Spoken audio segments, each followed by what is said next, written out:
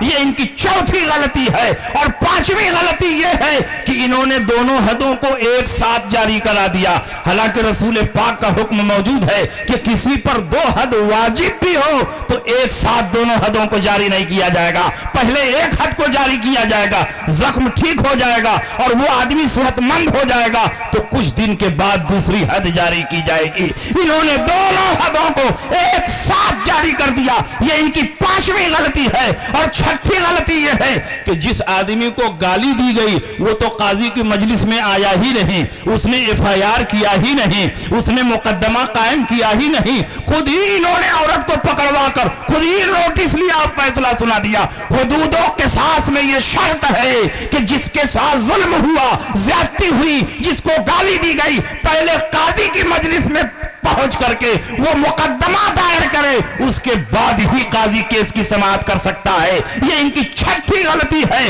قاضی ابن ابی لولا نے اپنے اس ایک فیصلے میں 6 غلطیاں کی. ہم کسی ایسے تیسے مولوی کے مقلد نہیں ہیں, ہم اس کے مقلد ہیں جس کے پیچھے بڑے بڑے فقہا چل رہے ہیں, بڑے بڑے مجتہدین چل رہے ہیں, محدثین چل رہے ہیں. جس کو اللہ نے دنیا میں پیدا نہ کیا ہوتا تو دین کو سمجھنا مشکل ہو جاتا, جس کو اللہ نے دنیا میں پیدا نہ کیا ہوتا تو دین کی راہیں ہمارے لیے دشوار ہو جاتی. اس نے نئے مسائل کو اس طرح اپنے اصولوں کی روشنی میں حل فرما دیا کہ قیامت تک جتنے بھی جدید قسم کے مسائل پیدا ہوتے رہیں گے, امام اعظم کے اصولوں کی روشنی میں ان کا جواب قیامت تک ملتا رہے گا. یہ شان ہے امام اعظم ابو حنیفہ کی.